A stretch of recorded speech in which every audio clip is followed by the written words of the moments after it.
in the past 6 years, I've been with Compassion International, working at a community level, targeting households, making sure that poverty vulnerable children have better access to various services, education, sanitation, and other things. Coming back to my career as MME, I would say that it's been a lot of learning on the job, because my original background was in biochemistry.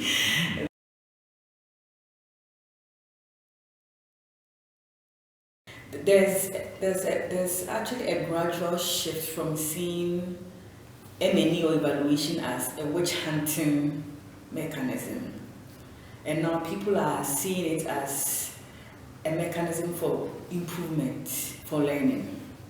So people are now, so the organization, even with my organization, it used to be a one woman running the show. I was actually, for like 5 years, I was the only one running M&E. There was no M&E. I had to start from scratch. But last year, a little above last year, they introduced another person, and we've been making efforts to having recruiting M&E coordinators at the partner level. So it tells you that it's there's that kind of there's more awareness of it now, more appreciating its importance now.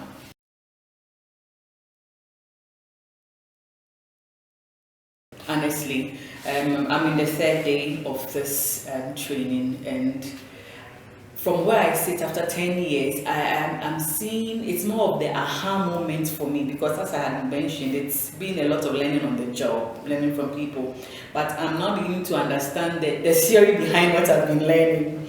So we are talking about program logic, program theory. So okay, so I now get why we need TOC. It's not because the donor said we should get TOC as in theory of change, but because there's a reason for it. Okay, so it's more of the aha moment for me, understanding the should I say, the underpinnings of what we do in the career.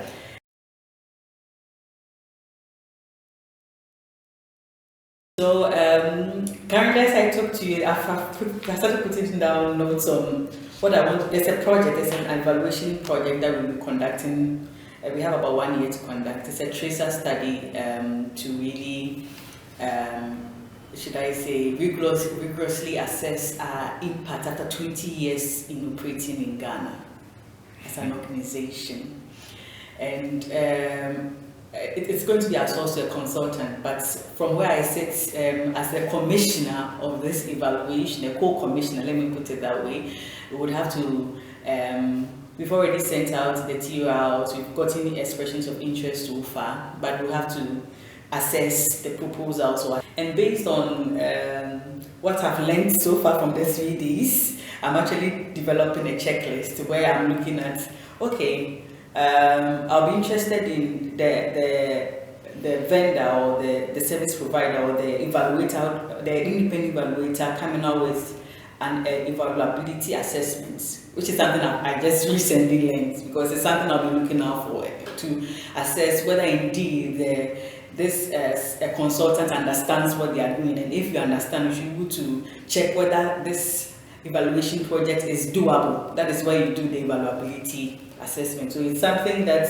I'm trying to build some kind of checklist for choosing the right consultant based on what I have learned. I look forward to organizing or facilitating better trainings in M&E for colleagues or for partners after this training, because now I am having the aha moment and understanding why this is supposed to do. So at least with that understanding, I can provide better or facilitate better trainings for building the capacities of my team members. That is also another thing I look forward to.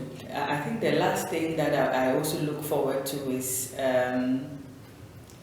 indirectly, I really want to have some kind of informal, based on the network, some kind of informal community of practice because at least so far I know who to contact when it comes to indigenous engaging local people. This morning someone shared a very good presentation on utilization focused evaluation and using participatory approaches in evaluation, and I have actually taken notice of such people, and I look forward to having that kind of informal community of practice where I know who to contact when I'm doing something similar, who to engage if I want to build more competencies in something. Yeah, so I mean, these are the key things that I really look forward to at the end of the 2 weeks. Yeah.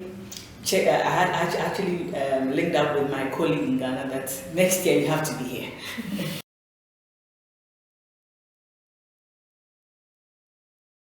And the other thing that I would also want to appreciate about the whole organization of this training is this year we have a lot of female attendees, and my view about encouraging female or that gender, what do you call it, encouraging more women into certain careers is at the end of the day you need to build their capacities for those roles, okay? Because we are dealing with development, we are dealing with lives.